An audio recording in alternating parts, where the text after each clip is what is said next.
Hi, I'm Wisdom. Please like, share, and subscribe when you enter into the chat. If you're drinking any beverages, please pop those lids, twist those caps, sit back, and enjoy. Tonight, I'm going to bring to you about me, Wisdom, hashtag semicolon, part two. So let's get into this, shall we? Now, as I mentioned about me is somewhat, it is kind of hard to talk about me because I've never actually talked about me before. So this is my first time being able to, um, as I'm getting used to being in front of the camera talking about me. This is what God wants me to do, and this is what I am bringing to you because it's what my Father wants me to do um, at this point in time. What's in it for me? Hold on just a minute here, please. Oh, goodness. I don't know how this got twisted. It shouldn't have. What in the world? Yeah, as soon as I start doing a video, you want to get all twisted up and stuff. Oh, it's not going to stop anything. You can get twisted all you want. And while you are getting twisted up, I am getting ready to do what I was supposed to be doing. Hey, well, how about that? Isn't that something? Yes, it is. So, and I have these earphones because if I don't use the phones, then for some reason, everything starts to get kind of confused here. So I have to use the earplugs. If I don't, I cannot regulate my volume for some reason. I guess because I'm running so many different things over here into my iPod. So and then I don't want to regulate my volume on the computer because it'll mess it up with the way I have the settings. So bear with me here, and I'm hoping and praying, but I can always change it if it's a bit too loud or maybe a bit too low. I will adjust it for everyone. Now, before I get started um, this evening in relations to about me, I just want to say a prayer. And I want to say a prayer um, to open and to reach out to someone that needs to hear this prayer right now. I'm not knowing who they are, only they know who they are. But there is someone watching my videos, and they have been watching my videos since I came out. For whatever their reasons, they won't like them, but I do know that they do watch them. They have me, I guess, my notifications saved, under notifications, shall I say, to where every time I do a video, they receive that notification. So obviously they do like the content, or they like what I'm saying, or they can comprehend to what I'm saying, or they can relate to what I'm saying, or they may just be a part of what I be saying. I don't know. Only they, this is between them and my Father. All I know is I'm being obedient right now as the Spirit moves me heavily to say a prayer. So, shall we bow our heads together in prayer? Heavenly Father, I ask in the name of your Son, Christ Jesus, my Lord and Savior, as well as being, we're going to skip the rest of it, all due respects are due to you as being the Father and Lord Jesus. I ask that for everyone out there at this moment that is struggling in this country and abroad, I ask that the struggling is soon will soon be ended. Uh, and I ask that as it ends, each and every one of us will take something out of this struggle that we have been facing all together, each country, all of us in a united position, but yet not knowing that we are united in the position of struggling behind a virus that was basically man made, man intentioned, man created to destroy masses of us. Unfortunately, there was some that died through it, but not the way that they intended. Grasp on, Father, and grasp on, Father, and embrace us for the second coming of this tactic that didn't work then, that thou hands be already in front of it, that it don't work now. So whatever that agenda is, whatever the intentions are, whatever the evil thoughts behind that evil doer and the mad scientist that creates it and laugh and fellowship and communicate with this evil doer, have already been brought to a halt, have already been stopped by the mighty hands of the Father that has already walked on this earth as the Messiah and as our Christ, Lord, and Jesus. Our Christ, Lord, and Jesus has already taken care of this situation. Now, I also want to pray and ask you, Father, to keep each and every one of us all over the world safe from harm's way. Keep us prayed up with your heavy anointing as you hear the many voices that do pray, that are crying out to you, that our prayers be answered. And whatever the needs are, Father, because I know and you know there are so many people who are hungry, Lord. I mean, they're so hungry, my goodness. You can hear their stomach growling, and as their stomach is growling, the stomach acid literally is burning as it uh, boils and causing them a pain discomfort. And this is for the hungry ones.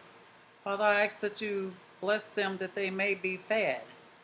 For the ones that are homeless, Father, I ask that you bless them that they may seek and receive shelter. For the ones that are naked, Father, I ask that you bless them and prepare them through someone to receive clothing.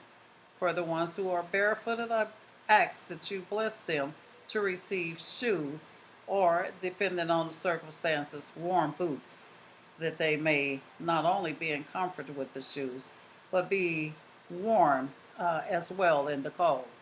Father, for the ones that are saved, I ask that you give, show, minister, allow them through their uh, pure hearts. As always, they have the opportunity to seek you, they have the opportunity to meet you, they also have the opportunity to ascend the way I'm talking about and descend back to earth with their assignments, their messagings, or whatever you are giving them when they meet with you in private to return back here with, that they may hear, observe, and be a doer of your words to the fullest. And I ask, Father, that you bless those who are not saved, that they may be able to become saved through your mercy and your grace. And as they become saved, they too learn how to create that personal relationship with you. And the only way that they can do that, the only way they can do that, is to ascend in order to descend and come back with their special missions and assignments. And I ask, Father, that you bless those who are passing on, comfort them. Many people go through a lot of turmoil before they pass on, basically due to the debts that they gave out while they were in a position to do good and chose to do bad. I'm going to put it that way. I don't want to say it in a negative way. But because they did this and they are suffering, ease their pain, Father. Ease their pain, have mercy upon them, and bless them to be able to receive grace, mercy, and forgiveness for their sins and receive salvation. Before they close their eyes for good, bless them to be able to receive you unto themselves. And for those who are dying that are saved, whichever ones, I thank you for, as you send those, as always, to me, the special ones that you will help me to give bear a record of for the book of life as they're going up into the kingdom of heaven, meeting their destination for their further journeys. And for those who may not perhaps be uh, going on in a further journey as they're entering into the kingdom of heaven, and you choose not for them wherever to be given a special report. Just sending those to me that are considered to be as special people that you give and send to me.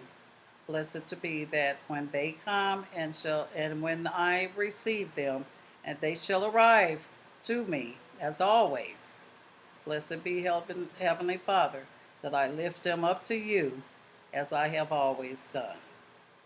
In your holy name. I also ask, Father, that you bless the many trees, the many uh, uh, blooms of grass, the many flowers, that they continue. I mean, I don't know how long they can stand because with this 5G, only you, Father, I ask that you bless them to continue to give ear to your word, to your voice, and do what they are instructed to do as they try and show the people of the world that they do communicate. You got to be on that frequency. You got to be able to hear them. But as they continue to communicate and try and tell the people that they do communicate with us, because we are all tied together.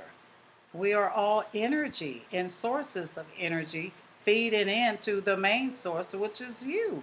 And I ask that it never gives an ear, and I'm not talking about the ear that you hear from, but it never will give an ear to where it will cease to do what it has been placed here to do, to be the edification for us, the humans, as we are supposed to be the edification for you. And I ask all of these things, Father, even for the animals. I almost closed, but even for each and every one of the animals that you have placed here, that man and woman shall have dominion over them. Some are used as pets, some are blessed, and blessings are sent up to you before they're even killed as a prey, to even lay on the dinner table. And even after they are sitting on that dinner table on a plate, a prayer goes out to you for the protection of our body, our health, our spirit, our minds, as everything becomes under its proper order of cleanseness and cleaning before it's entered into the body through prayer. I ask all these things through Christ Lord Jesus' name. I pray. Amen. Okay, so now, oh no, you did not. Come on, would you come on here? Oh, why did you do that? My goodness. All of that behind a prayer? Please. That's because you got to keep moving the mouse, and I'm sorry, everyone, but I should have knew. I'm sorry about that. I apologize, but I was so deep, and I did have my eyes closed, so you cannot pray. Well, I do sometimes. I don't pray in general with my eyes just open. They do be glanced into the heavens lots of times when I pray, not looking just to be seeing what's going on. Excuse me, what's going on and in front of me in general with people, or glancing at the things around me, but the deep stare that I have glazing into the kingdom of heaven when I pray. I often pray like that. Yes, I do. But I'm hoping that all is well and doing well today. because I certainly am, and I'm hoping that you are too. And this is Saturday, and I'm hoping that as Saturday begins to close off, for many of us who will be tuning in to going to sleep soon, those who already have tuned in and waking up on a Sunday, I pray that all was well for you on Saturday. And for us that are getting ready to go to sleep, I pray that each and every one of us are ministered to by the ministering angels as we fall asleep, that they are protecting and guiding and guarding us through our rest, that we may rise again for another day. And I say all these things because, and I just did what I did, and I said what I said because I do exactly what I said that I do in the prayer. So, I've been doing this for a very long time. Part two. This is again me. I have been always having the gift and ability to lift those who God sent to me up into the kingdom of heaven when it is time for me to lift them up. And He only sent special, special people to me, people who will have, you know, God does show favor. You know what I'm saying? And these are people that definitely have God's favor. I remember the first one. I'm not lifting up into the kingdom of heaven because I've always lifted people that God sent to me up into the kingdom of heaven. But I remember when I first started doing that. I had been doing it for a very long time, but I really didn't understand why I did it, what was the significance of it, because I started doing it, like I said, very, very, very, very young. I think I had to be in um, probably about 5 or 6 when it really started, the little gift started being aware, or shall I say, me being aware of my gifts. And I can remember like it was yesterday. Every time someone died, and every time they had that long, the little long line of people following them in the car, and whether or not, if I was, well, I didn't go to too many funerals, but whether or not if I knew someone that lost a loved one or knew the person that was passing in that funeral line before me, if I came in contact with something like that, I automatically would say, Father, into your hands I release them. But I never knew why I said that. Then, as I start getting older and other things started connecting with that, is when I realized, that that was one of my gifts that I had. And especially as I started getting like maybe 17, 18, and yes, I definitely knew that that was a part of one of my gifts, being able to lift people up into the kingdom of heaven as they close their eyes for good. And then the other one was being able to bear witness of very special people, and by detail, whether I knew them or not, I had to bear witness of them. And oh, sorry, my nose is itching. And the very first person that I ever bared witness for in my whole entire life, it was really bizarre, and it was kind of crazy and funny because this person, I knew this person, but I didn't know this person. I knew this person because I was dating their stepson, and this person, we used to go over there. This was a very close orientated family. I have 3 kids by the stepson. And the mom, she recently passed on, but I tried to tell the family, this family was always good, and quickly doing things, but how they did things, another boaster. That's why I did the video about the boasters, quickly trying to take over, take charge, and take control, but at the same time, talking about it.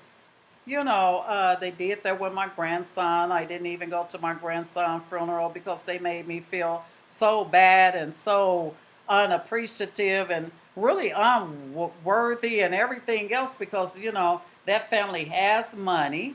Little old me ain't got money, and I haven't never had that kind of money.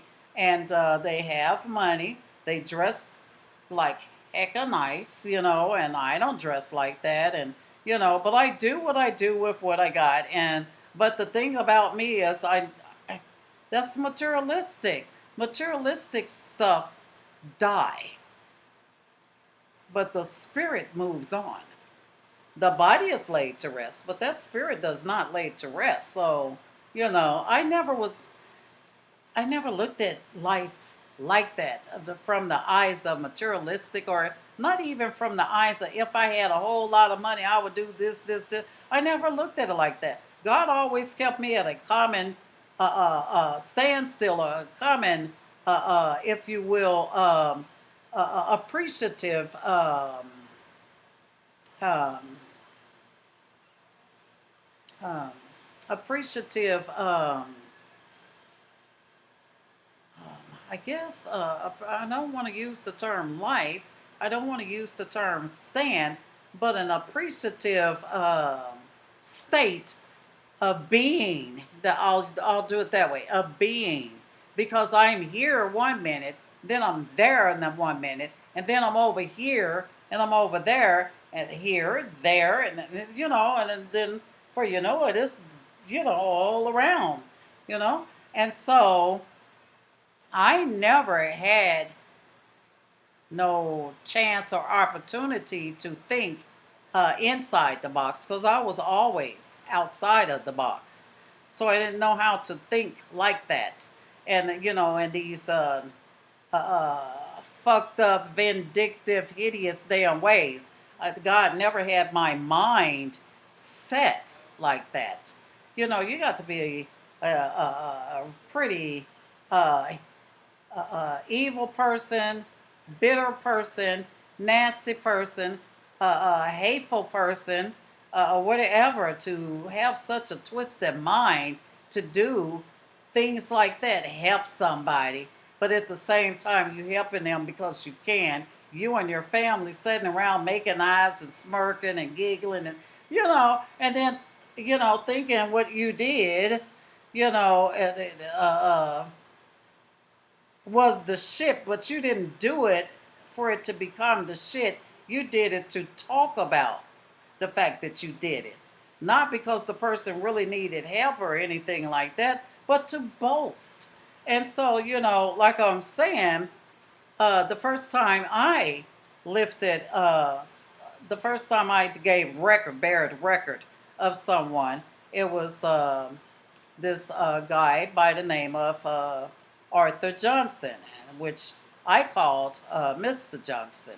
Uh, um, and so Mr. Johnson was dying, and Mr. Johnson, mm, some kind of way, I went to the hospital with my children's father to see him when he was in the hospital. He made it out of the hospital.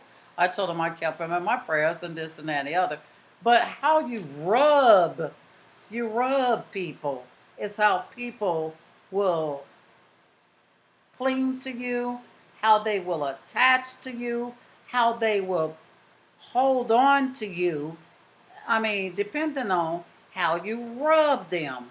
And when you're spiritually filled, you don't have to broadcast it. You don't have to go around people and tell them that you are. The people that's spiritually filled, or the people that's trying to make a difference in life, or the people that's truly trying to do what they can to show the Father their love for Him, and trying to do what they can as they hear His words and His voice, spread that to others. You know what I'm saying?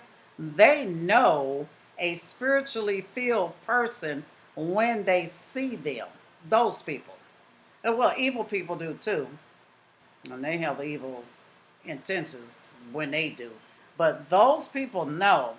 I never even thought. I never even thought that Mr. Johnson would be coming to me, and that's exactly how it happened. Coming to me when he closed his eyes for the last time. Before he closed his eyes for the last time, while I was in my living room, um, I always prayed uh, during I guess mid evening. You could say not like noontime, but the middle part of the evening as it's converting into getting late, maybe about 4 or 5 o'clock. Peaceful moment in time for me. I always would light me a candle just to smell good of a candle, watching the flame, talking to the Most High, sometimes using the candle to meditate and stuff like that. But this particular time, I had just blew the candle out, and as I blew the candle out, I ended up, I ended up uh, turning just for a brief second, but before I turned, it's like a little flashback. And it caught my attention, a little flashback, because I heard somebody said, if, now hold on a minute, please, just a minute. This is crazy. I don't know why this girl is doing this, but I do find myself having a lot of problems with her being respectful. She dates one of my sons, but she's very disrespectful toward me. And I asked her not to do this. Hold on a minute, because you will be hearing this conversation. And it's crazy. It is. Yes, I'm doing a video right now, and I asked you not to interrupt me or be disrespecting me while I'm doing a video. My bad. You're what? I apologize. Okay, because when you see this video, you will hear your voice on this video. I'm on a video right now, and I'm telling about me, and your study hitting my phone up with all these texts. I already talked to you earlier today, and I told you I was getting ready to do a video. Then shortly after I told you I was getting ready to do a video, your study blowing my phone up. This is ridiculous. I should not stop or have to stop in the middle of a video talking to a total stranger about respect. It makes no sense. So as quickly as you are to receive a notification to go look at my videos, you're going to hear your mouth on it. Because I am talking to you right now in the middle, and I didn't cut my video off, but in the middle of my video. That is really disrespectful. I think it's very rude for you to be acting like that. And I will be telling my son about it. And if you keep doing it, like I told you before, I got kids your age. I keep telling you, I don't play with no kids. I don't get high with kids. I don't interact with kids going out on dates. None of that stuff. I keep myself separated from my kids when it comes to that. I ain't trying to be my kids' friend. I'm trying to be who I am to them, their mom. And anybody that's following my kids, being around my kids, or being involved with my kids, they're treated the same way. What in the heck I look like kicking it with you? You just a little girl. I don't mind talking with you. I don't even mind giving you good advice or anything. But come on now, respect me. Thank you. Goodbye.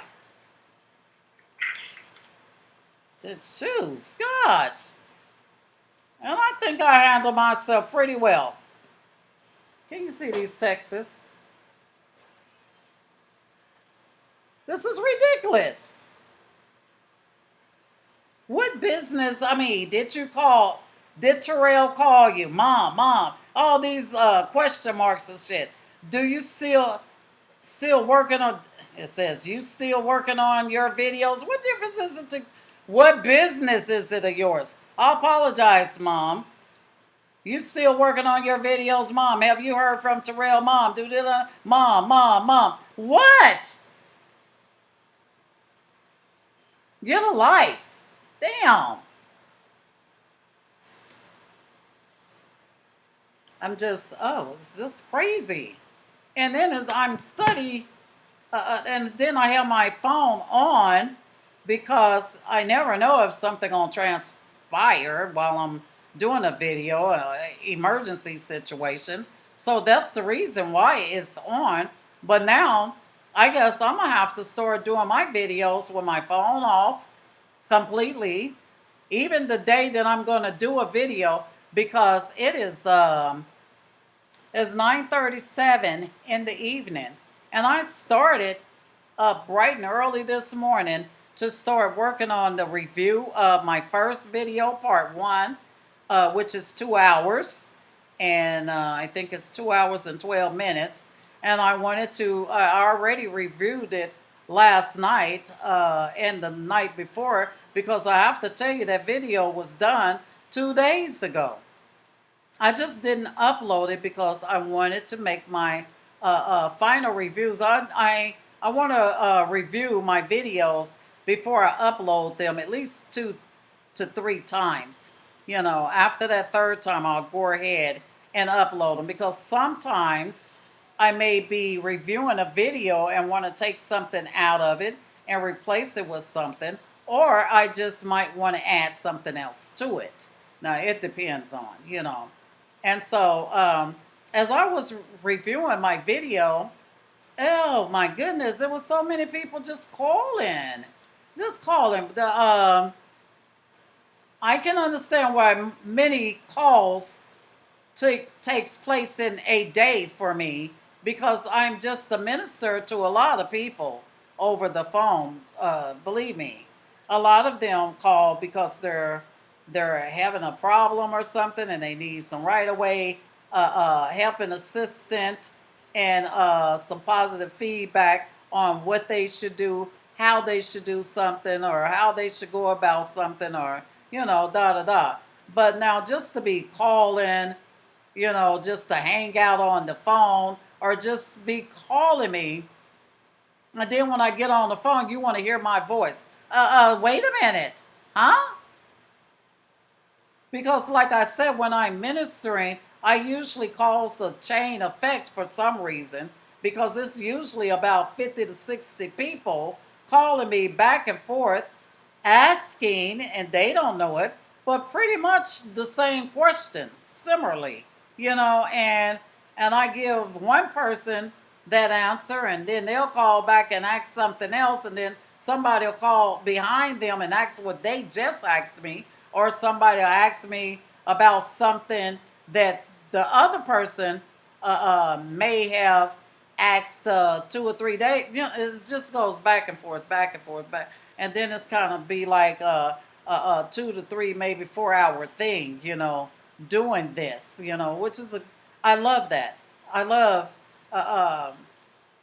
how my Father uses me in situations to where, okay, I'm being quite clear to you. Do you really understand what I'm saying? Okay, what you need to do is this, and this is why you need to do it. Or how could you expect for somebody to be 100% right when you're not even 100% right, or 100 and not right ain't the word, but without giving out somebody's information and business, because you don't do that. But anyway, if you want somebody to, if somebody do something to you, and you're somewhat in a relationship with that person or in love with that person, when you do things to God, do he do what you're doing? I mean, sometimes you got to think about that stuff. You want to say that you forgive people, but how do you forgive people Or how do you feel like you always hollering, you don't want to, I'll never forgive that person for this or that and the other. Well, what if God felt the same way about you? What if he didn't want to forgive you? You know what I'm saying? But he do. But I'm just saying, you got to think that way too. If God is real quick to forgive you when you make a mistake, who is you to not be forgiven when somebody else make a mistake? That's what I'm talking about. But now that's my 3 times. After the 3 times, and they're still making mistakes, then it's time to walk away, or they need to walk away, or you need to throw their clothes out and they need to pick them up on the ground, or however you want to play that one. That's you and your relationship. I don't know. I'm not in no mess like that, and that's exactly what it is, mess.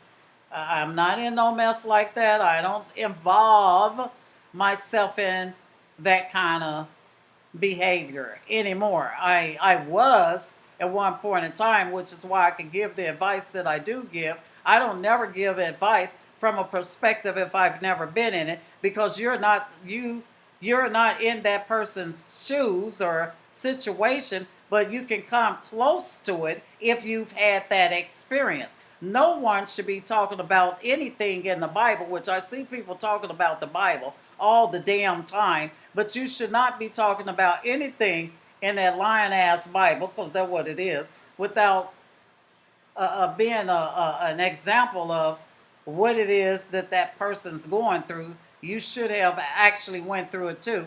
But it also applies to even if you're not in a Bible. No one should talk to anyone from a perspective of whatever that situation is if they have not been in it. That's why you don't have a drug counselor for a alcohol counselor. You know what I'm saying? A drug counselor is for drugs. An alcoholic counselor is for alcohol. A counselor for a person that,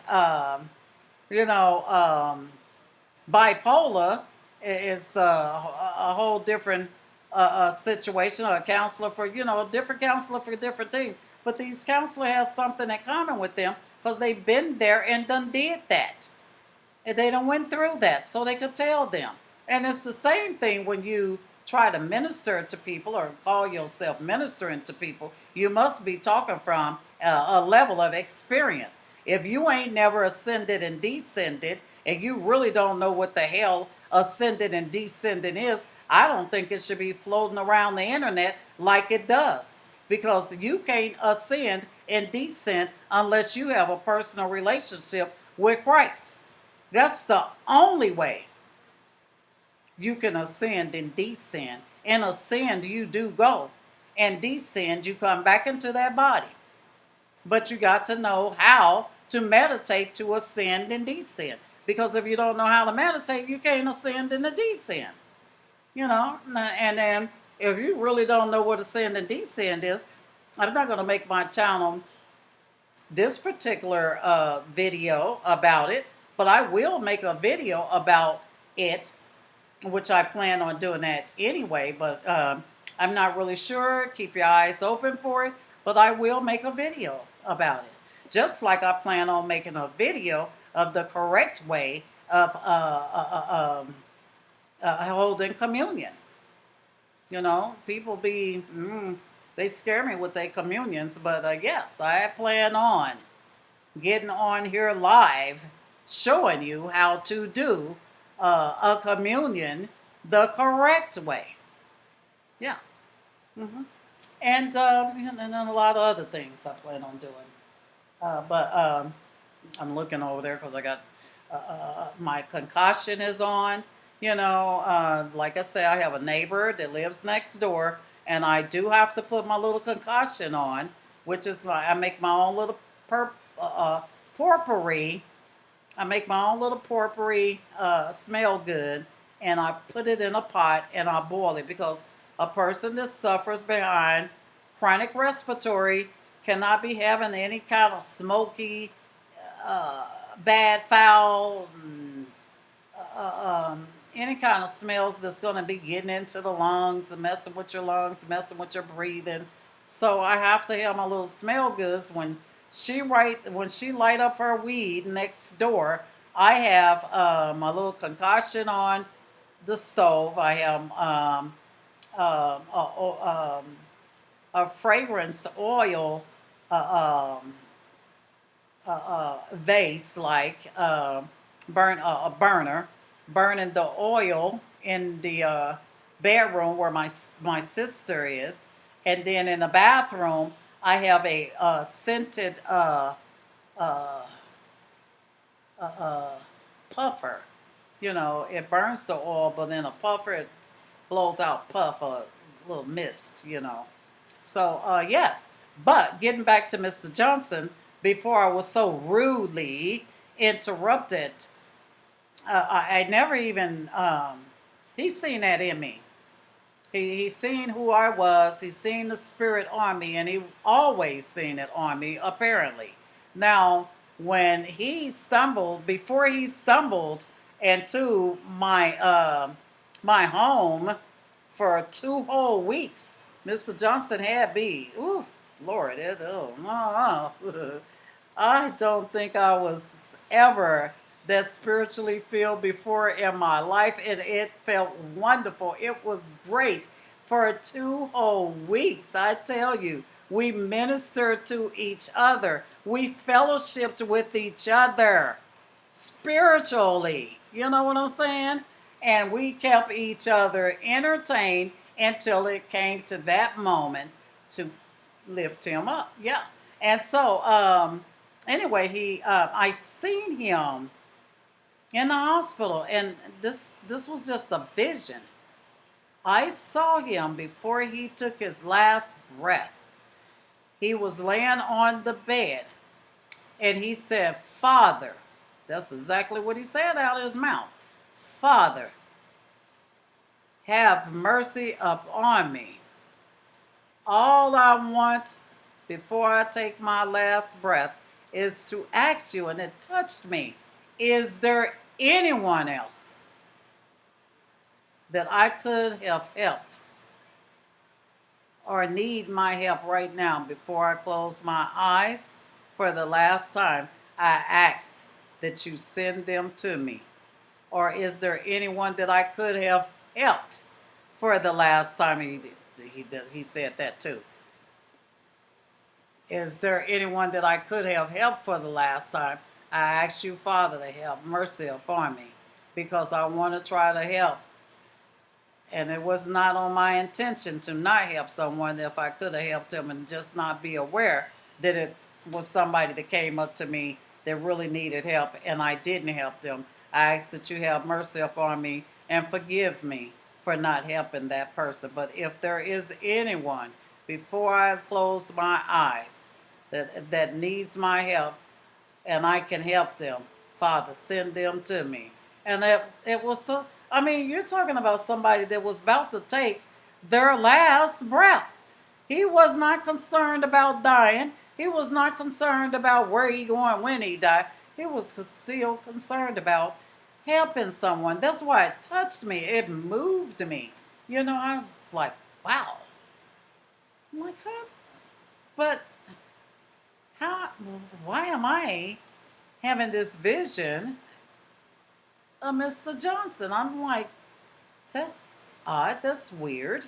You know, and then, days went by. And nothing. He's still living, of course. And then I think maybe like a week after after I seen that vision of him saying that, uh, my kid's father was telling me that he had passed. And when he passed, I said these words, then I know how he died when he passed. And I know what he was saying when he passed. So I just had that smile all day long. I wore that smile.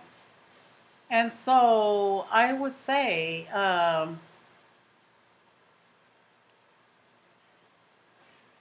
again, really, midday is when he just, I was doing something, and it was like he stumbled into my living room, because well, you will see. But anyway, I was doing something and I heard him just as clear as day. "Well, what are you doing over there? What you studying on now?" That's what he said. "What you studying on now?" And I'm like, huh? And then he said it again. But when he said it again, it was in a much more recognizable voice because I really heard him clear as day then. And I said, "Mr. Johnson, is that you? What are you doing in here?"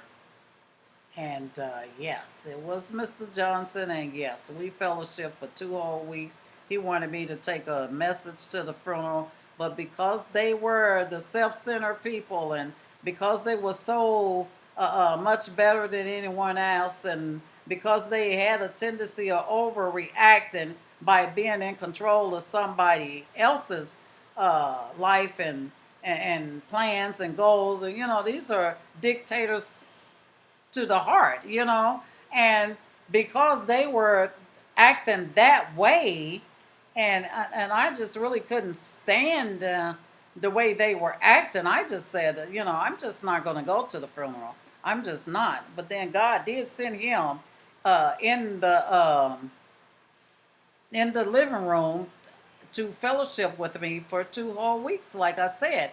And I was supposed to have been giving that family a message, but the way they was acting and the way they were pushing me away, I was like, I just couldn't do it. And I'm like, okay, well, perhaps maybe if I could just uh, uh, call them and give them a message that I would like to call and for all of them to be together, and then they can put me on speaker because there's a message that I would like to leave with them that Mr. Johnson wanted to leave with them. And that sounded really damn strange. Mr. Johnson, how's she gonna leave? So these damn little evil, wicked ways of people that people have of thinking about things because they don't have these gifts, or because they never heard of this, or they don't know nothing about that, or they can't see the clear overall picture of how the spirit actually operate. But you have your ass up in church Monday through goddamn Sunday and still don't know how the spirit actually operates. So, I couldn't do none but leave it alone. And then shortly after everything was over with, um, and then uh, what's his name? The child that they adopted, he started acting out and stuff, and that's when God hit me again. Now you need to share that message, and I did. I don't know how they took it. I don't really know. I don't even know if they took it to heart. I mean, my job was to give the word, and I did it. And so I left it at that. Once I gave the word, it wasn't no need of doing anything else. So I left it at that. And when I left it at that, it's almost like, I don't know, it's almost like I'm trying to braid this. It just seemed to be flying everywhere. It's almost like they were, I don't know, I guess a sniggling and giggling kind of shit, and I was like, shit, let them go ahead and sniggle and giggle. I don't care. When God asks me to do something, immediately, hey, I got to do what he asks me to do. It does not matter what man think, how they think, because they don't. I got to do what I am told to do.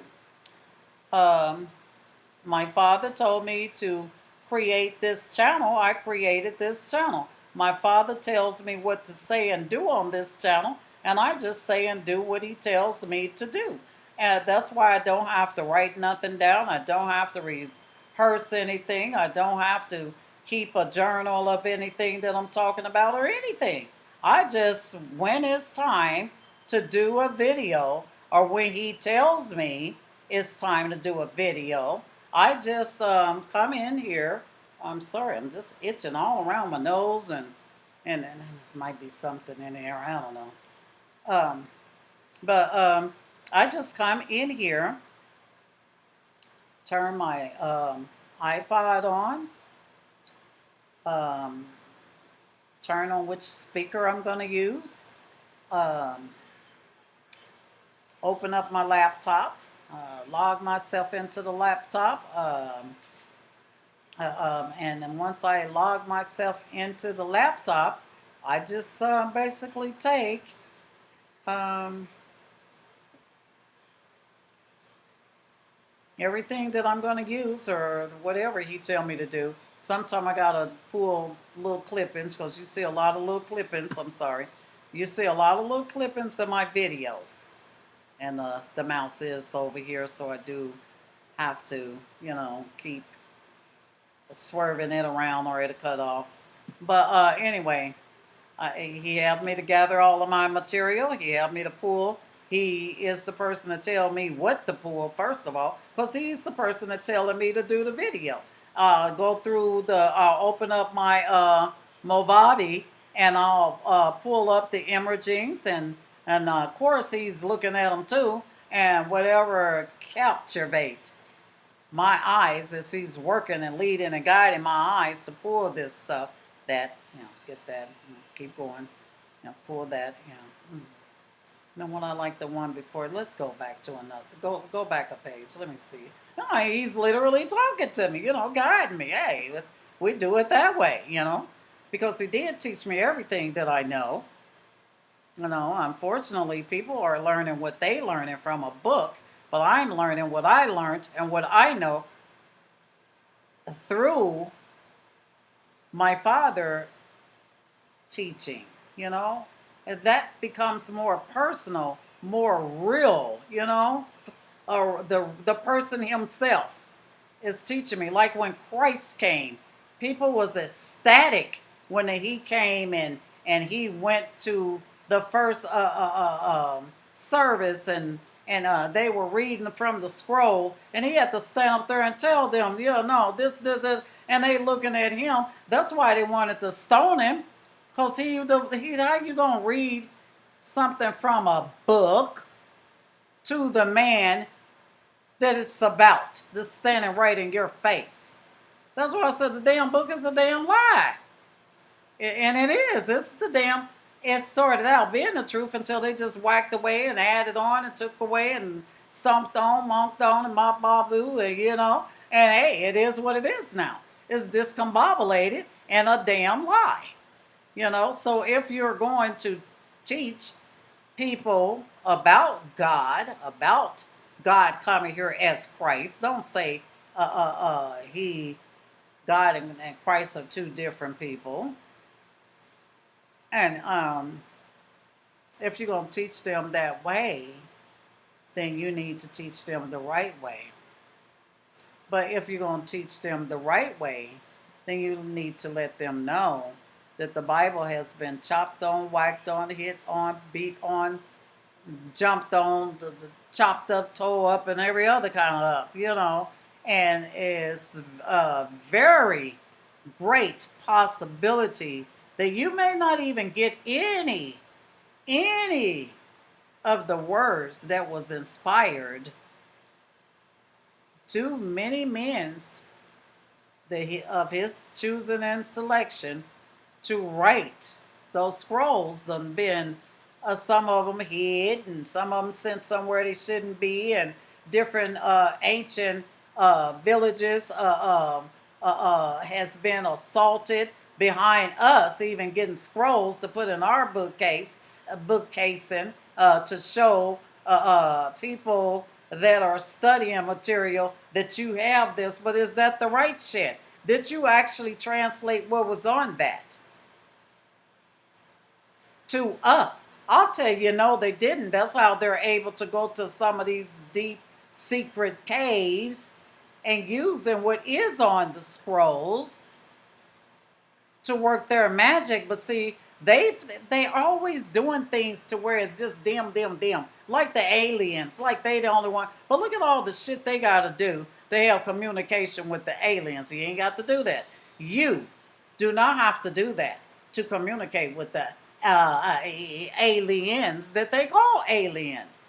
Because like I said, the earth angels are considered the alien to them. They don't know anything about a damn earth angel, and will curse and will mark you, chop you down, talk you down, and everything. Have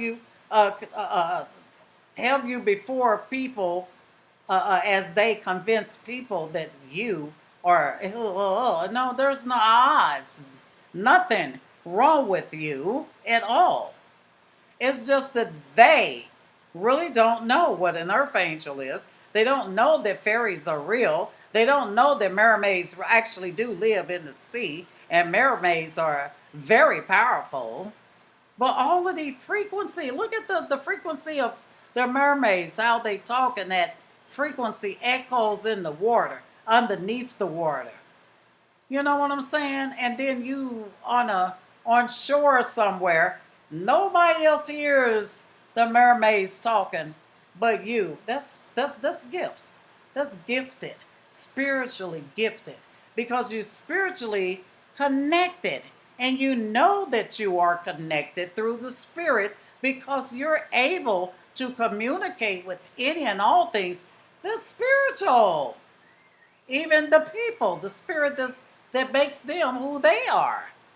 That's why you're able to see their little junk in their trunk, the little skeletons that they got hidden way back in the midst of they souls, like they hiding something from God. God see everything you do.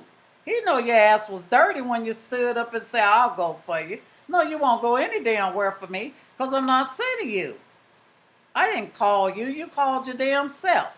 When I call somebody, that person is spiritually gifted. They spiritually feel. They know what I want without me having to try to shake them up out of their sleep, send 45 people their way before they get what I'm saying. Because I could talk to them up here. They know how to talk to other people up here, telepathically. They don't know nothing about that either. I tell you what, keep listening to they damn ass and see where you're going to be. Don't listen to me. No, I just really wouldn't do it if I was you, because I came here by his authority, not my authority. He sent me here. He sent me here, like I keep saying, to do one thing. But it's the one thing that all of you should have been done did or grasps onto to do, but for some reason, everybody's so distracted by these things that you so-called traditional. I don't even operate. I don't even know what traditional is, because I don't operate by what they call traditional, because God don't operate from the authority of any traditional. You ain't seen nothing God do traditional. Everything you see him do, see, traditional is ordinary.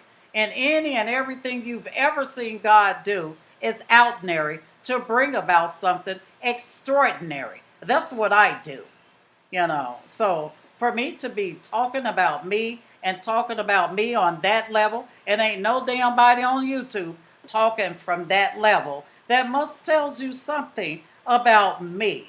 That is why I am multitasked all over, because I have to study from this angle. I got to study from that angle. I got to be religion. I got to be non-denomination. I got to be a denomination. I fellowship with all, because there is something even I can learn from others and share it. And then there's something that I have that I can share. This is what God wants y'all to know, is giving and receiving. You giving, and then I'm receiving. I'm giving to you, and I'm receiving back from you what I gave to you, but in a different form. Because where I may know how to worship him this way, you may know how to worship him and teach me another way. Everybody can worship God. There's no particular way to worship him. There's no particular way to fellowship with him. There's no particular way to build your personal relationship. But there is only one way to ascend and descend, and that's through meditation. And so, meditation is not easy to do. It's no more easier to do than fasting. And fasting, damn sure, ain't easy to do. And that's what it means by you must sacrifice the flesh. The sacrifice in the flesh means you got to tell the flesh what to do, not the flesh telling you what to do. When it comes to meditation, you got to tell the brain to cease itself from thinking. How do you stop a brain from doing what it was created to do? I tell you how, through the spirit, because the flesh is not willing. The spirit is, but not the flesh. But the flesh can be out overtaken by the spirit. Yeah. That's why when you lay down to go to bed, or it's supposed to be, which is what we told through mind programming, you ain't laying down going no damn bed. Your body is laying down because it's time for it to rest. But I bet you your ass ain't laying down. You're a spirit. You don't get tired. I don't get tired of breathing as a spirit. I don't need this as a spirit. I don't. What the hell am I going to do with a tank being a spirit? I only need it in the flesh because the flesh is designed to wax old and die. If don't nobody kill your ass first, but 9 times out of 10 you're gonna get killed before you peacefully die. Depending on the damn people that you interact with, these damn people that you can't trust. You got to be prayed up and leveled out with balance to interact with them from the beginning, because they will devour. They're worse than the damn demons. The humanoids are. They're fucking worse than a demon. They are. They will tear your ass up because they really don't have any understanding. Even a demon know that there's principles. A demon can't just come up and tear your ass up because they want to. It's got to go by some rules, regulations, and laws out from the kingdom of heaven. It's got to go. Even Satan have his own used to until he just met. So the Bible say. And then that's another one you got to think of. That Bible says that one. What I just said, God says that. That's law. The demons do have to follow, in essence, of time, place, moment. But when it comes to whether or not if a man can do this and a man can do that in the Bible, according to the supposed to be Bible, it changes, but how in the hell it changed? But God don't change. God is the same today, yesterday, and forevermore. He don't change. And I just did a video about yesterday, today, and forevermore. Just did a video about it. Check it out. People are so quick to just bypass my contents. Baby, you need to stop bypassing it. Stop and check it out. You just might. And I'm saying there is a possible beyond the reasonable doubt that you just might learn something from it. Yeah, you might.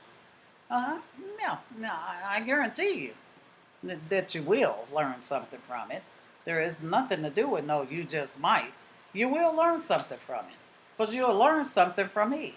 And all of you are going to learn something from me before it's over with. And I'm going to tell you that. And this is going on right now, but it wasn't going on before I got on to YouTube. You got so many pastors,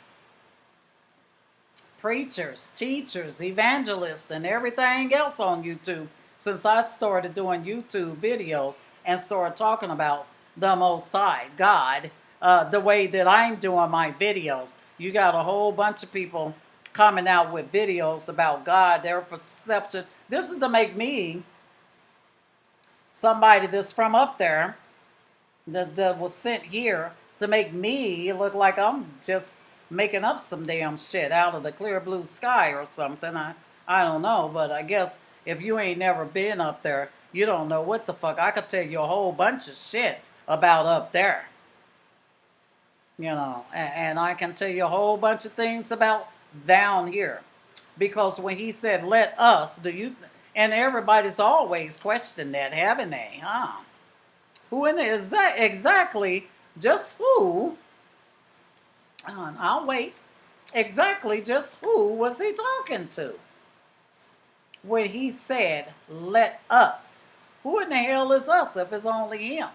That right there proves to you, but it ought to prove, it should prove, it ought to really, really, really, without a reasonable doubt,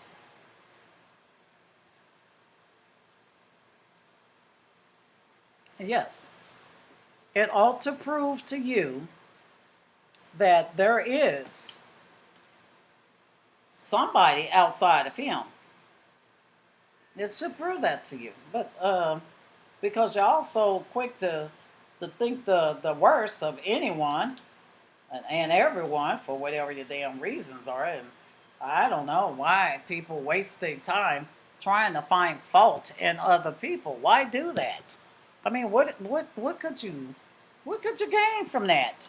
That's all I want to know. What do you gain from it? Well, why? Uh, I don't know.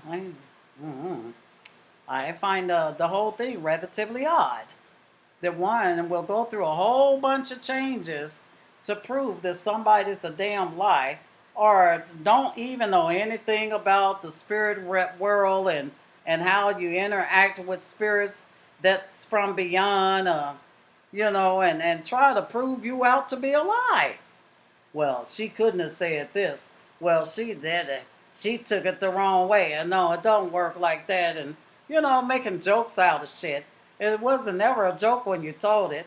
You were trying your best to deliver the word the way that it was delivered to you, or deliver a message. Because sometimes people that has passed on, it don't just stop with the things that my father has told me to do or say, or anything like that. It don't stop with just that. It stops with a lot. It starts with a lot.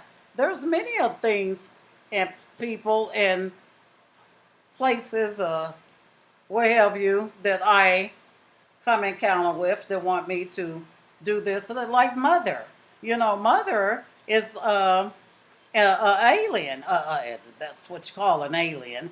She is a being, a specific being here, but she didn't come from here. But she do come to and for here. And Mother and her space crew has been hijacked by the United States several times. And each and every time they're hijacked by the United States, she loses people in that hijack, because the United States only want to get these these beings and experimenting. And what I mean by experiment, just like they try to say the beings got to cut somebody open. Why they got to do that? And they 30 years more advanced than you. Why would they need to do that? Answer that question. You're smart, right? You claim to be smart, and you can prove that I'm telling a damn lie. You know for a fact that I'm lying. So you ask yourself, why do something 30 years far more advanced than you got to use any damn knife, any gun, any shovel, anything? Their spaceships travel. You still ain't built nothing. All the time you've been saying you've been going to the moon, you still have not built anything that can travel around in the universe as comfortably as they can in a spaceship. So, anyway, let me get back to what I'm saying.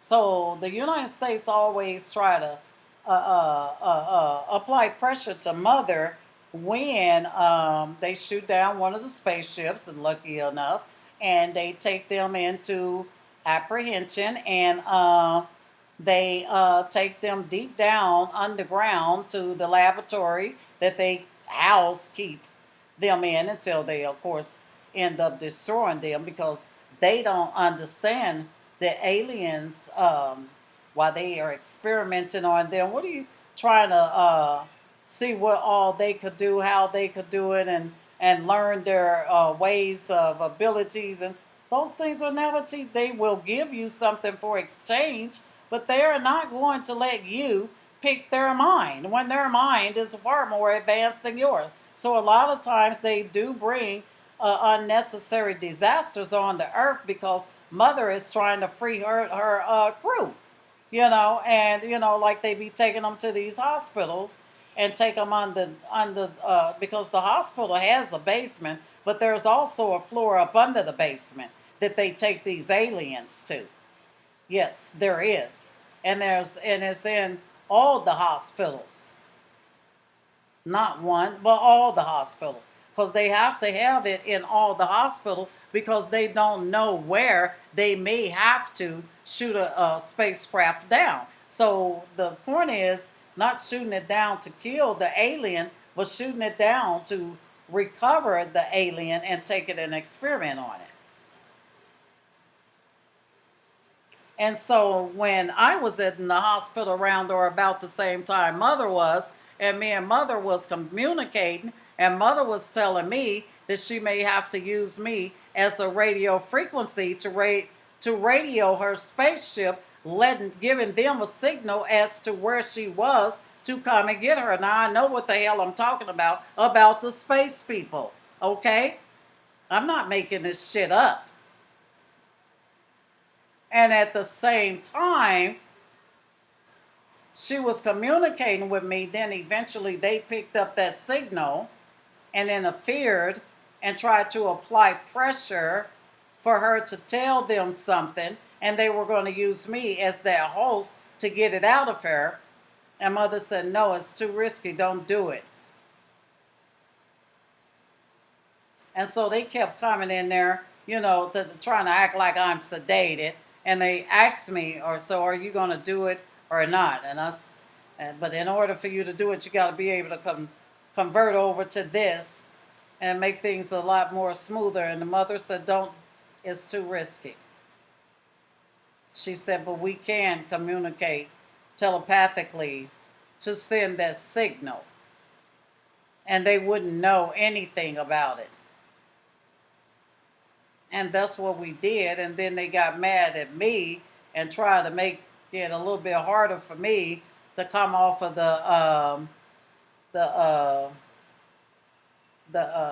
what is it called?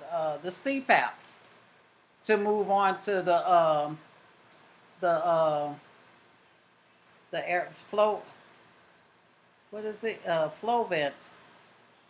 It's a flow vent that they move you to when you really have a really bad acute asthma attack, the high flow vent. And the high flow vent is, whoa, wow. Yeah, I don't know. They say that it's a little bit lower than the CPAP. I don't see how. It seemed like that damn thing is a little bit higher than the CPAP, but I mean, that's what they say. But anyway, wow. Once I agreed with mother, mother shared a lot of things with me. Mother also told me a lot of things. And from that day forward, me and mother's been, yes. And so, yeah, she does. She watches out for me, and yeah, she do sometimes have to do things to alert me, and I do the same thing with her, But nobody ever knows what we're saying, or how we're saying anything, or how we're communicating with it. Nobody knows that but us. Because they're so busy thinking it is a frequency. I guess you could even possibly say it's not a radio frequency like that. That's what I'm saying. It's a frequency, but not like they're saying. No.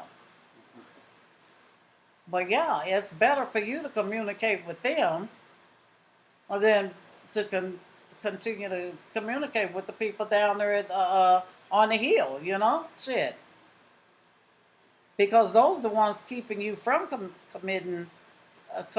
communicating with the aliens and got you thinking that if you did, this is what they'll do to you. This is what'll happen. Why they ain't did it to their asses? You ever ask yourself that? Why haven't they did any of those things to them? Why they first tried to say they didn't exist to those that didn't know any better, but to those that know they exist, they couldn't say that. Only to the ones that have not really uh, in any kind of way communicated or believed in them or whatever the case may be. But people with special gifts and stuff always know and knew that they exist. They're part of the energy. How could they not? You know, I don't know why the world try to make it, and this is in every country damn near, try to make it seem like they be under these attacks with the aliens, but they be dealing with the aliens all along. Because the aliens, yeah, they do. Yeah, I'm going to leave it at that because I don't want to be saying too damn much about them. And the next thing you know, they are out there in space trying to figure out how to really catch one. Nah, you won't ever catch them. They let you catch them anyway. But when they get tired of the shit of you trying to act like you going to kill them, destroy them, cut them up, and all this, then they have to show you that, all you're doing is blowing air from your lungs because you can't do anything to them that they won't let you do. So yeah, it's it is crazy. It is. It's really really crazy. Yeah. With that being said, that's just one ordeal.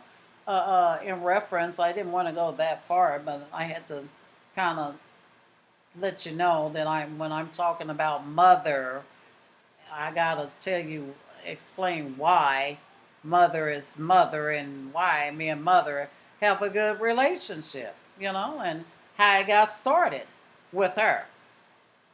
But I've always seen aliens and always, for whatever reasons, been spiritually guided by aliens also for certain things. So, then again, maybe the aliens is the people from heaven, the angels. I don't know. I don't know if they angels or what. They could be the angels because y'all got us believing the angels as these mysterious, beautiful creatures with wings. Yeah. Yeah. And it could be them, very well be them. Angel would be considered a ET too, because it's something that man can't comprehend with his deep knowing, his deep thought, because he don't know a damn thing and he ain't got no deep thought no more than what he can see. But see, when you're dealing with energy, or the spirit, the Holy Spirit, or energy, you have a knowing, but a different kind of knowing. And then you're on a whole different frequency with that knowing. That's the shit that fucks them up. So yeah, it's I'm trying to explain it. I am. I'm hoping that I'm doing a pretty good job. I'm not really sure until I can play this back. But yes, I have unique gifts. Yeah, and the other one is just sitting here. Even though this is a machine don't have any life to it. A machine cannot fully um, express itself. It can only dictate what you feed into it to express. You know what I'm saying? Um, it don't have any feelings or anything like that. So it's a little bit harder, and then that's probably why they create them. It's a little bit harder for one who is clairvoyant to operate through a machine to massives of people, unless, of course, they are super spiritual. You got to be super spiritual to be able to sit on the other side of a computer and call off something that's going on in somebody's life with details and not even be where they are. This person could be in another country and you're calling off everything about what they're going through, what they've been through, what they're going to go through, or warning them of danger or whatever the case may be. From a machine that holds no life. But when you do it in person, when you're looking two people, no, two people looking each other in the eye is a whole different it's a whole different frequency because of how the human eyes connect with each other. And so the when they connect and the spirit soars onto the depth of that person, it sees everything. Everything. Yes, everything, all the way down to the molecules. Do you hear me? Yes. So, so that is another one. That is another. That's another gift.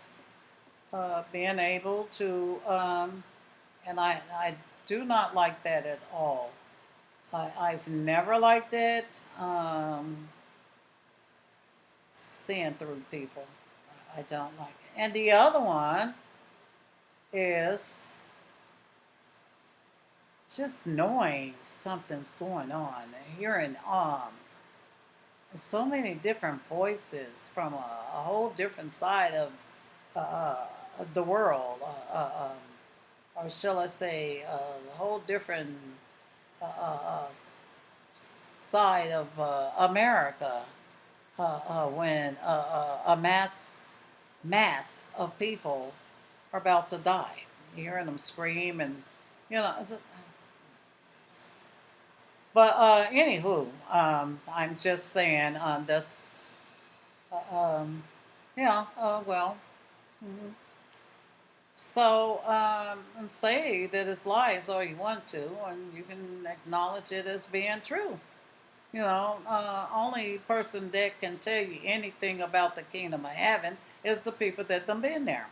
If you ain't been there, and you don't know what it's like, and you don't know what they do up there, and you don't know how they do what they do, and so how in the hell can you even be teaching about the kingdom of heaven or God if you don't know what God is like truthfully? You never really met him, you never really fellowshipped with him, and don't have a personal relationship with him. How in the hell is you teaching people about? I don't understand that. Because I know for a damn fact I was sent here, and I know for a damn fact what is in the kingdom of heaven, who is in the kingdom of heaven, and what the hell they do in the kingdom of heaven. What I don't understand and I don't know is how in the hell do you people be teaching from a perspective of something that you don't know any damn thing about. Nothing. And you ain't even get that from a damn book. That ain't even in the book. So where do you get your teaching from? Who taught you what you know to be telling somebody else? Who taught you that shit? You know, that's all I want to know. Who in the hell taught it to you? My neck is itching. Yes. That's all I'm saying. Who taught it to you? Yeah. Because I don't know what the hell they were teaching you, but it's not the truth. It is not the truth. It's not the truth. I'm coming here telling you and trying to show you some things that you do need to be open minded to, and you do need to really learn in order to turn this stuff around that's going on before it won't be nothing to turn around. Because, I mean, how much longer do you think enough is going to start being enough before God's finally do something about it? Yeah. Mm-hmm. Yeah, but it's not going to be, and that's blown all out of proportion. Hold on a minute. That's not right either. You know, what the hell? This is like this. That ain't right at all. You know, that's a lie. It's not going to be quite like that, and it's never going to be set up like that. And then, no, all of that's a lie. Shit. Mm-mm. Man, people are so in the dark. They are so in the dark. They haven't a clue. Haven't a clue. It's so sad. It is how people will go through the extent of doing something just for some damn clout, some like, some subscriptions. Even before they had the likes, the views, the subscription, and stuff like that. Before computers was even, you know, computers have been out for a long time. Excuse me. I don't know. Something got me itching all of a sudden, and I do mean itching. Really, it could have been an allergic reaction to uh, something that I took. But I haven't taken anything. Oh, I'm sorry. Yeah, I did. I took that prednisone. And, you know, prednisone isn't really my friend anymore. It works. It does still work with my lungs, but it does a lot of other shit too because it's not my friend. It works against me, you know. So it could be building up allergic reaction to it because it definitely do be having me itching and it brings out hives and stuff like that. So yeah, that's why I'm itching. I'm sorry. I do apologize. But yes, I had to take a prednisone. I noticed that when she's smoking weed, it's tearing my lungs down. Like, I ain't going to say slowly because almost soon as she starts smoking it, my breathing pattern quickly turns. You know, I could be breathing really good and it quickly turns. It's like a handicap seat. And so when it turns, I'm struggling for a couple of days to keep it maintained. And then all of a sudden, whoop, ain't no maintaining. It just, I have to use prednisone then because I'm really, every time I move, it can't, I mean, I can't breathe at all, you know. And then I end up sleeping all night with the air on. And then that's not helping my sister because I got to sleep with the air on. That's hurting her because she got to be cold as hell because I'm trying to breathe, you know. So, yeah, I had to end up taking one. And I'm taking prednisone, I must say, a little bit too much because the people here in Missouri are undereducated when it comes to a person with chronic breathing. They treat you like just a regular person with a breathing problem out here. And you're not a regular person with a damn breathing problem.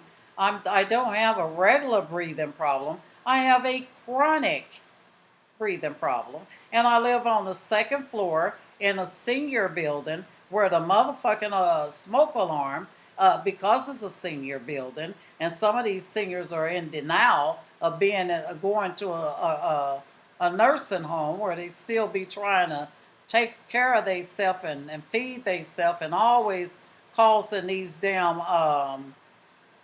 cooking fires. You know what I'm saying? And one day these cooking fires may get out of hand. Thank you, Lord. Thank you, Earth Minister Earth Angels. Thank you, Spirit Guides. Thank you, Spirit Guides and Ancestors. And thank you, angels who are watching, who my Father has sent to watch over me, that I don't have to worry about that. And I am, as we speak, in the process of going back to California. Now, the next thing I'm about to tell you, this is where the book is going to come in at.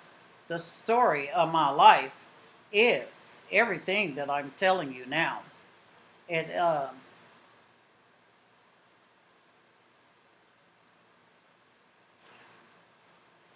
it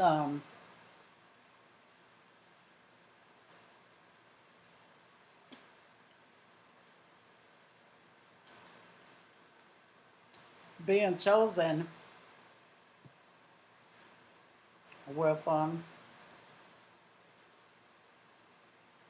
with unique gifts um, and powers has not been easy. It has not been pleasant. It has basically been more of a curse than a blessing, because when other people are aware that you um, behold a tremendous amount of real gifts, and they don't, you know what the hell you're talking about, and they don't, or they know that you are divined and they're not. They know something is awkward about you, and that you do carry these gifts. It brings, jealousy. Jealousy creeps in, and it stays in, and it don't go anywhere. And this has been my challenge. It has been my challenge ever since I've been living.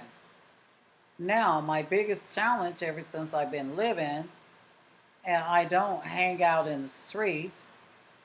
I don't really go anywhere unless I'm going out and coming back. There used to be a point in time in my life before I got the age that I am, and before I got on the oxygen. Now, let me see, 63, 13, 50, 50 years old is when, you know, um, well, no, I can't even really say 50. I think I ended up on oxygen round about, hmm, probably 55. I ended up on oxygen.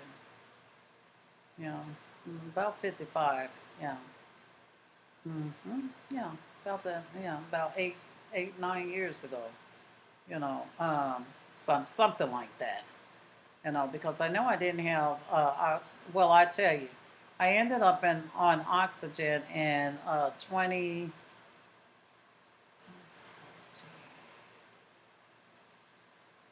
2014 or 2015 is when I ended up on oxygen. And so um, before I ended up on oxygen, I can say from childhood all the way up until the time I ended up on oxygen, I have always been um, the 10 of Wands, you might say. Yeah, the 10 of Wands. Because the 10 of Wands is all about a heavy, carrying a heavy load. But it don't just necessarily mean that you're carrying a heavy load. It also means that you could be carrying other people loads that they, problems that they created. You ain't had nothing to do with it, but because of the nurturing person that you are, you, for whatever the reasons are, because you are already made that way by design, not because you want to or you got to or anything, you decide to carry their burdens. You know what I'm saying? They put all of those burdens off on you because they know that you're not going to say no. This is where I had to start learning how to set boundaries. When I really literally seen my own family depicting and tearing me apart, I didn't have any damn friends. So, I'm like, these enemies is really, I mean, my enemies is tearing my, what enemies? How the hell you can have some enemies and you ain't even been around nobody to create an enemy? You know what I'm saying? People out of the clear blue sky don't, and then see you way over there somewhere where they ain't never met you face to face, but know that you live somewhere over there, and they decide to start messing with you. It does not work like that. Your enemies can also be your family. Your family can be your biggest enemy.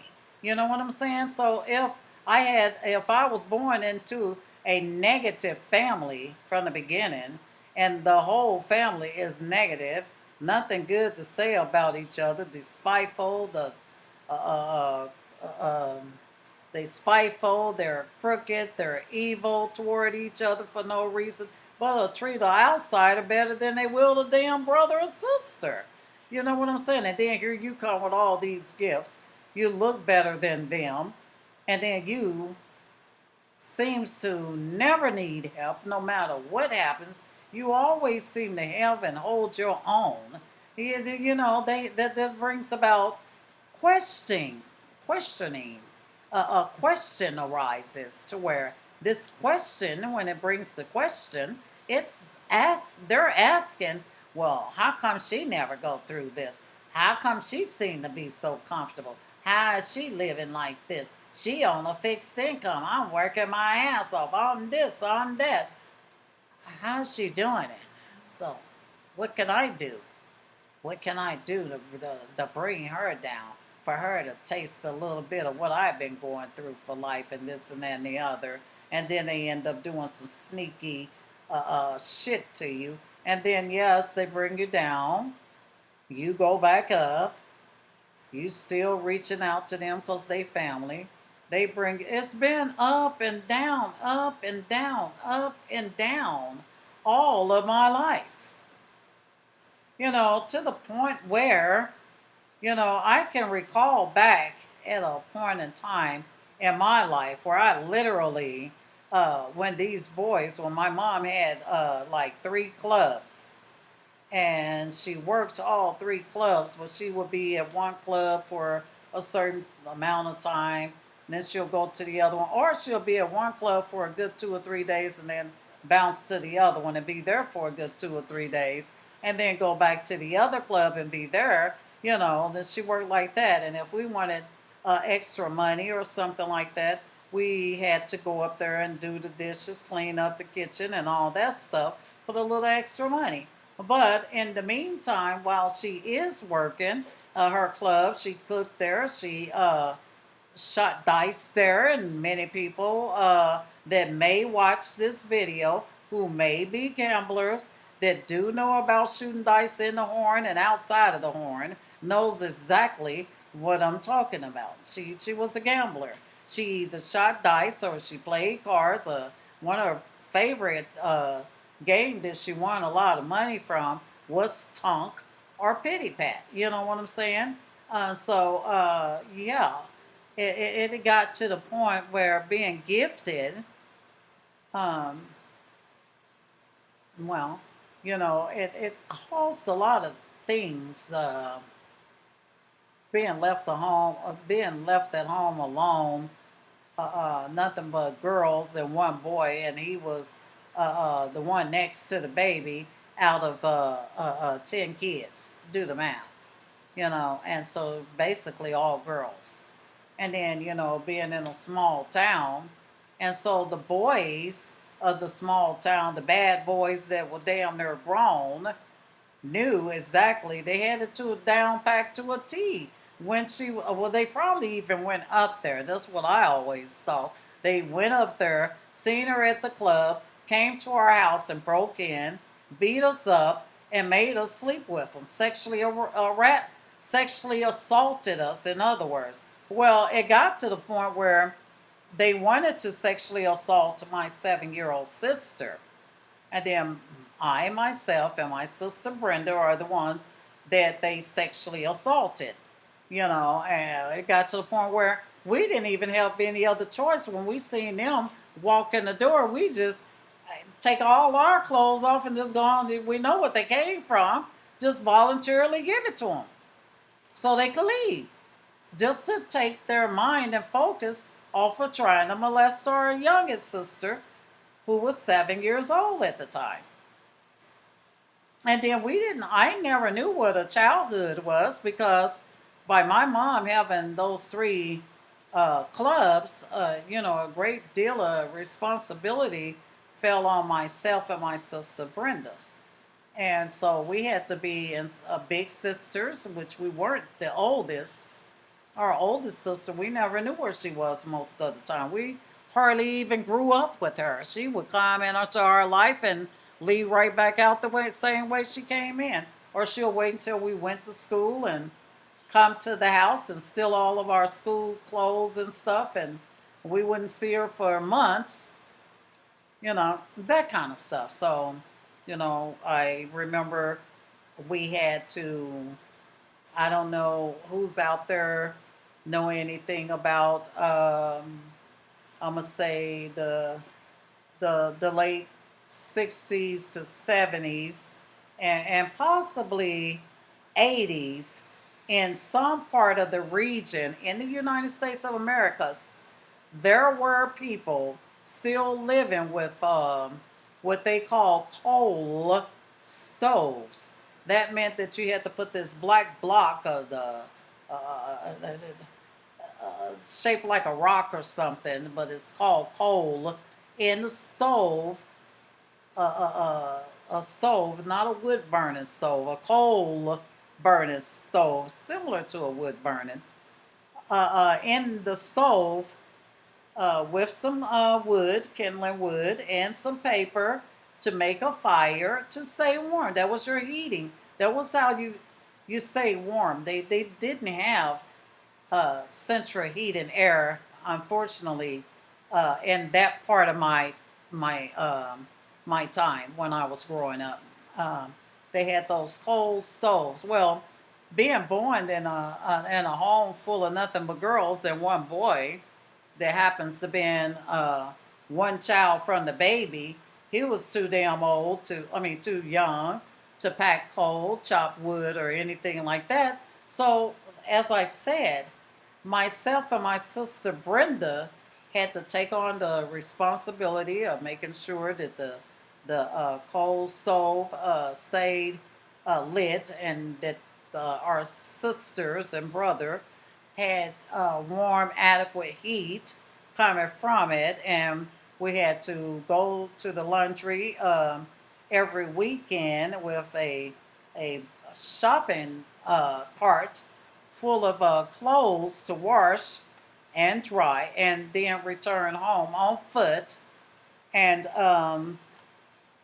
gosh, what this went on forever. It seemed like we had to keep the house clean. We had to do the cooking. We didn't even have friends for a very long time, even though we were really too young when we first started out, being the big sister and almost the mom and the dad and all that stuff. We almost was too young to be left at home with our other siblings. Well, the first time that went on, my father went through the courts and I guess got custody of us, because I remember moving. All of us had to move with him to Chicago, and I think my mom had to show him that she was fit enough for him to return us back to her, and she did. hold on, please.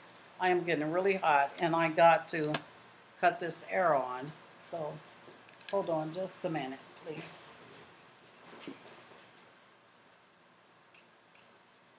And let me cut this off too while I'm doing that.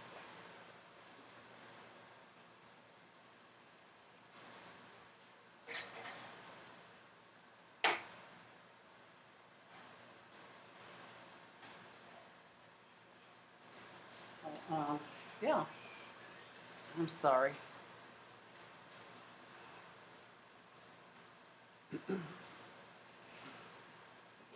But,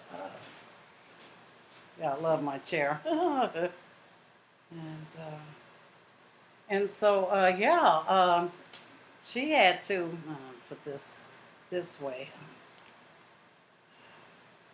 Because I like for this to just hang like that. I don't like for it to be. Um, it hangs for a reason, or it can. This part here, it's just hanging. I can bring it up or whatever if I have to. But anyway, yeah. Um, Getting back to what I was saying, she used to just leave us at home, and we had a great deal of responsibility back then, and it was really those were really hard times, and to get sexually assaulted, your virginity taken from you at such a young age. It left us really we went through a lot. It left us very um, um, and I don't want to say mentally disturbed, because during the time that it was going on, for some reason, it never really affected us. We never even, I guess because maybe we were so traumatized behind it. We never even looked at it as being rape. We never looked at it as uh, eventually, when you get older, if you don't go to counseling or talk to somebody, it was going to affect you one day. We never looked at it as being like that.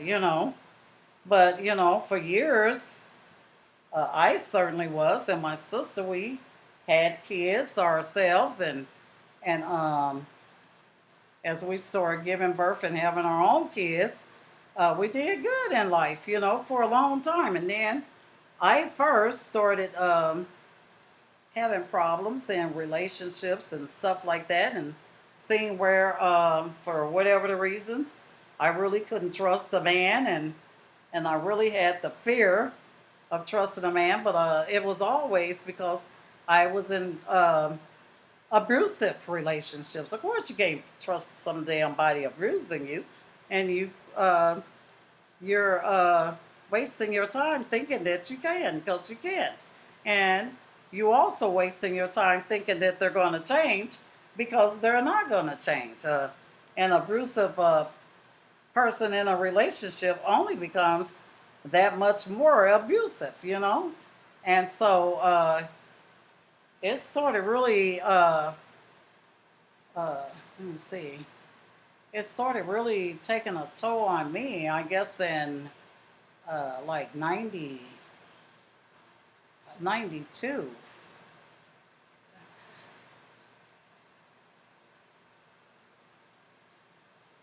I'm trying to think. I'm not going to say 92, probably 93, because in 94 I was diagnosed with well, I wasn't diagnosed with any damn thing, well, but they approved me for disability under mental illness because of migraines. Mental illness don't have anything to do with migraines, but my body chemistry was always on level. So the first damn thing they attaches you attaches that to, or connects it to, is bipolar. Everybody got to be bipolar because they have a because they have a unbalanced level in their chemistry, and that's not so. I was taking medication for being mentally ill and this and that and the other, and that's not what was wrong with me. It wasn't until what, 13 years ago, that's when I found out that I was born with allergies, and those allergies turned chronic, and that the chronic allergies was causing other respiratory problems because it was untreated. And anytime you have uncontrollable allergies, your chemistry level becomes unbalanced. It's just a whole bunch of stuff, and it really tore me up. And I think that's where my anger be coming from now. And that's what is wrong with this thing. That's what it is. This one. That's why I be having it like that, hanging. It's not sitting on here right. Let me see. Where is it?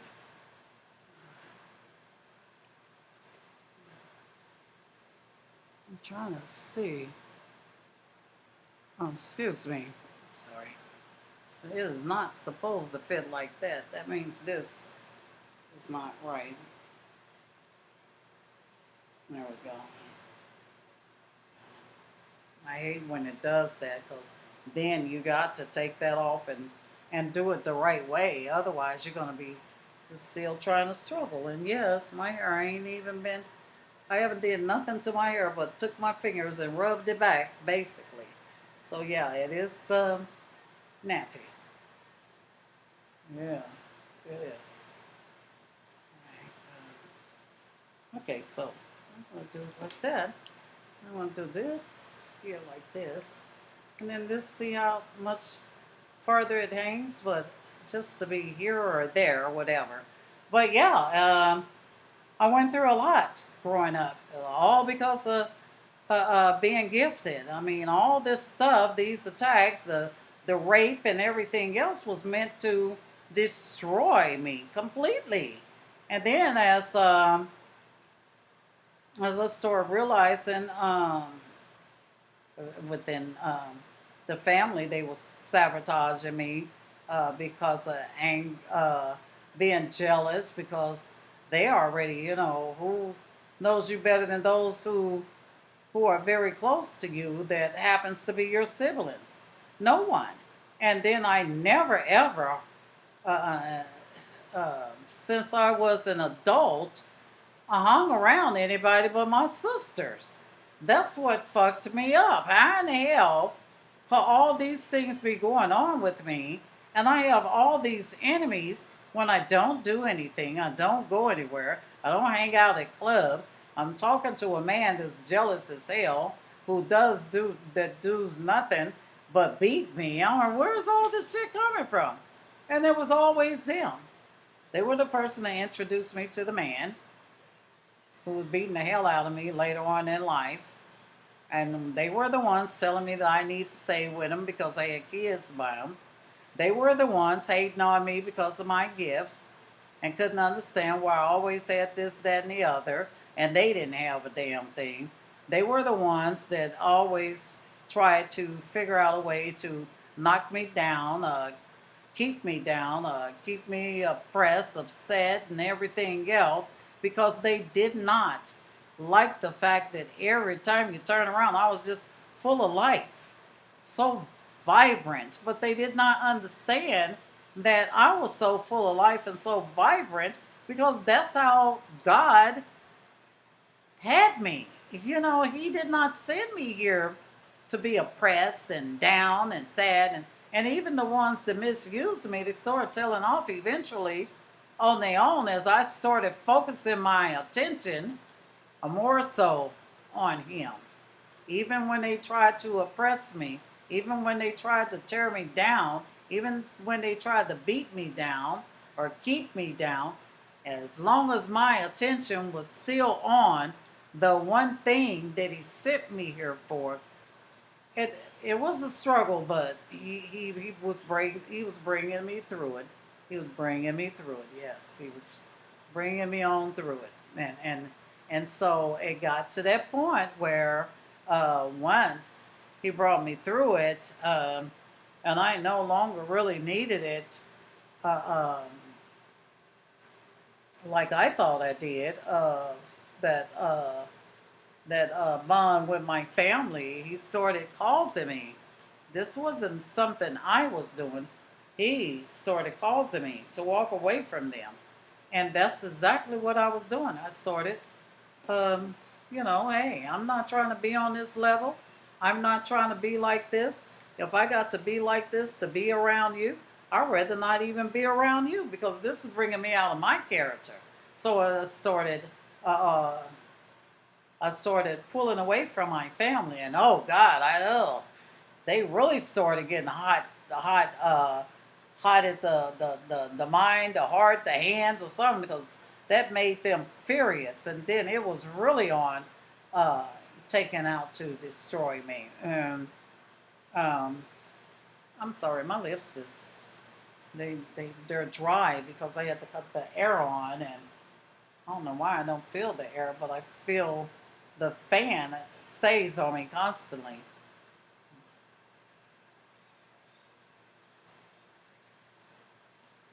And I should have had water instead of this.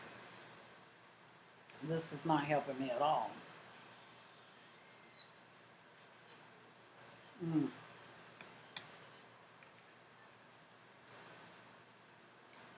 But about me, all about me, and all of a sudden, I started. I started really. I met a friend. She, my God, she was there. She was on drugs. She was a drug addict, but I don't know. She was for her to been on drugs, she was a cool ass person. That's all I could say. She was fucking cool as hell. She taught me a lot of shit. She put me on game to a lot of shit. And I observed her. I observed how strong she was, mind strong, headstrong. She was headstrong as hell. She was like kind of before her time too, but she chose to take her gift and use it on, you know, on the streets uh, uh, to lure men um, into her home or a motel and get their money. You know what I'm saying? I'm not saying sleep with them and get their money. There's a whole bunch of shit you can do, luring someone that want to spend money on you and getting their ass drunk or introducing them to something or slightly putting something in their damn drinks to knock them out and get their money and all that. That's what I'm talking about. That. But in other words, she was taking her gift because she was gifted, but she didn't know she was gifted. And she was taking her gift, using it the wrong way. But I became a very dear friend to her, and she became a very good friend to me. And somehow I was shocked when she got ready to move from Sacramento to, well, not from Sacramento, Stockton is where she was from. I was shocked when she was getting ready to move from Stockton to Vegas. And her and her husband came by the house, who happened to ended up being my fiance after she died. But anyway, that's the story that I'm hoping to share with you before I close this video, because now I'm getting into me. I try to mix the me with my gifts that I have, and now that I kind of told you about my gifts, now I'm getting into me. And so now when she came by the house, I was really shocked to hear from her mouth that how she thanked me for her getting off of drugs, but she picked up she left one habit. This is how she used it. She said she left She said she left one habit and picked up another. She said, I want to thank you for getting me off of drugs because without you, I would still be on drugs. She said, but I also want to thank you for being my friend for all these years. You never criticized me or anything. You always treated me with the utmost respect. And I'm just glad, sis, that you my sister, because we call each other sisters. And then I said, oh, thank you. I'm like, where's that coming from? Yeah, it's been drinking all. She said, no, I ain't had nothing to drink yet, but I'm getting ready to walk to the store to get me something to drink. She said, we're getting ready to move to Vegas, and I don't know when I'll be back down here, but I just want you to know what you've done in my life and how I really appreciate it. And all those talks that we have had, I just want you to know that they have not went unnoticed. So she was letting me know that she's always been listening to me. And I said, thank you very much. I said, but I remember a couple of times, and I still kind of feel like that, even though I've never did any drugs or anything.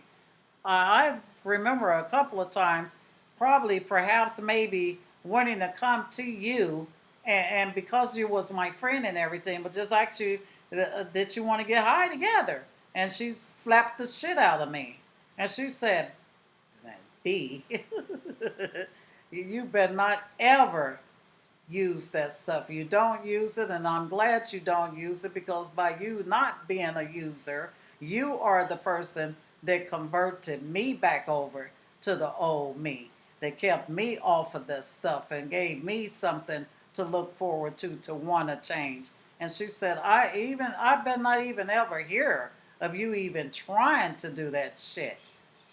And I was like, wow, oh, okay. I said, well, I promise you, I will never.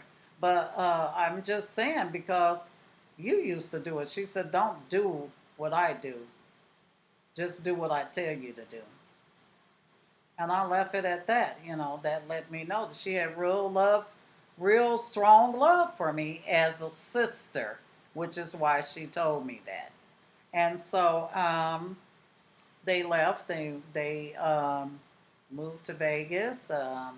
Some things came up between me going to college, and my boys started hanging out, I guess, with they friends while I was on the campus, thinking that I had again family members, my sister, thinking that I had somebody reliable watching my kids while I was going to college, and instead she's setting her ass up, getting high, smoking weed with my kids.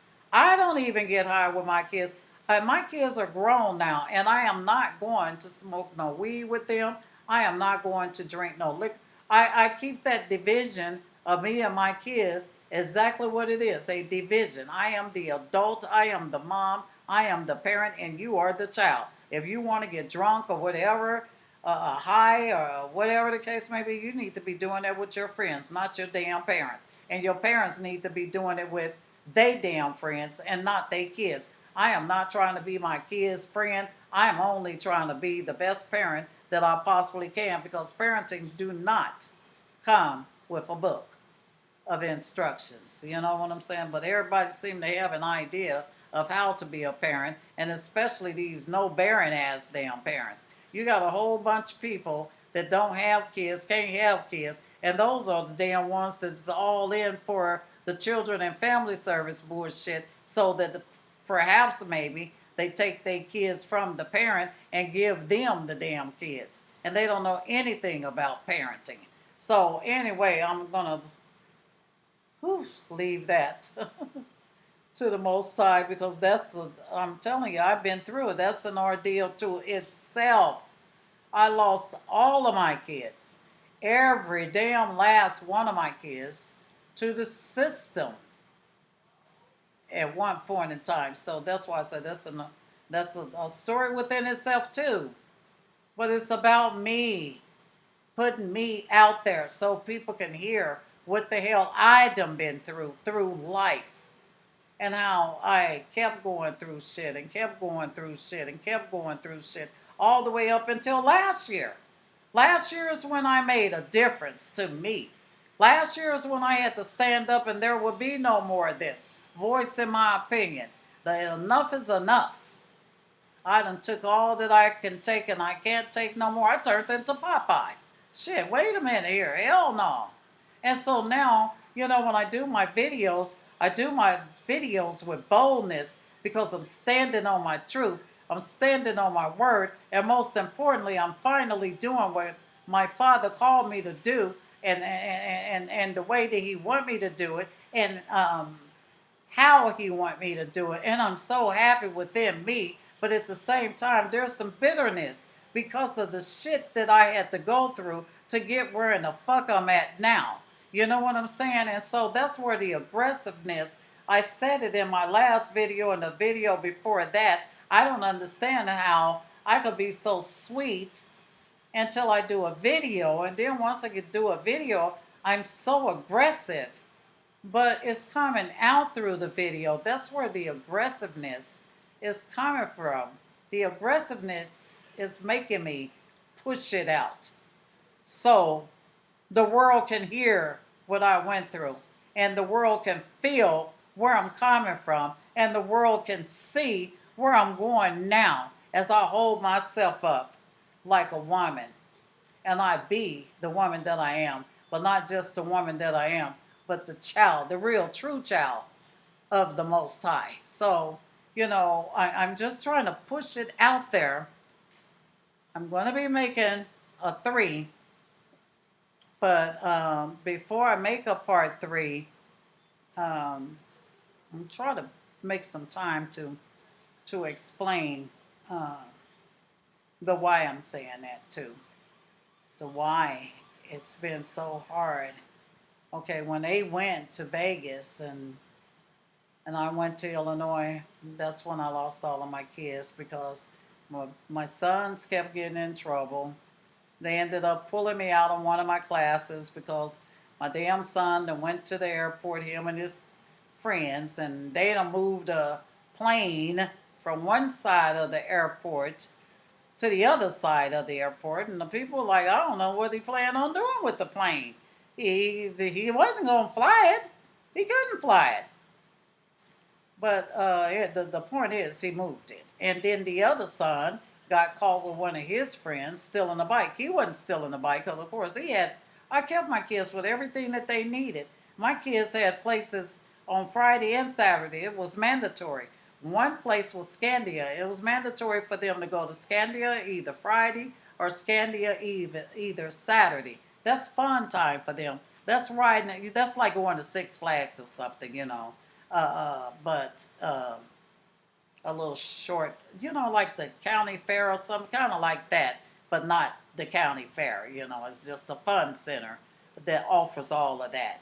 But anyway, if they chose to go to Scandia on Friday or Saturday, they had to go to the bowling ring on the other day, Friday or Saturday. They had choices. They had memberships. That was the positive thing that I did for my kids, was put them in those things. And if they have friends that they want to take, and their friend's mom couldn't pay, and I asked their friend's mother or father if they could go, and they say yay, I would pay for it, Well, yeah, but when I started going to school, this is when the break time, it was fine. But soon as break was over or vacation was over or something, and it was time to hit the campus, it was all kind of shit. So the last time they pulled me off that campus, they both was in juvenile hall. And when they went to juvenile hall, this is what they told me. Miss Woods, you have some wonderful kids, but what we need you to do is contact their father and try to work something out with their father. And once you can do that, we need to talk to him as well. And you may have to move to Illinois, where he is, so that you can try to help these young boys to stay out of the system because you have some wonderful kids. But right now, your kids are followers. They didn't know. My kids wasn't no damn follower. They was the damn the ones that was putting the other kids up to doing the shit. You know what I'm saying? That's what they were doing. Because then they went to Illinois and played on the people intelligent and ended up getting themselves taken, all of them. But then when they got taken, it was a whole different ball game for them because, like I told the people, my kids knew exactly what the hell they was doing. I will not participate in any of your programs and stuff because to do that, it would be to tell my kids it's okay to lie on your mom. And then we will stop that right there. I will get back with you on what happened after that. I love each and every one of you. I hope you enjoyed the video. And I'm hoping and looking forward to talking with you real soon. Peace out. So this is it. Yeah. Bye.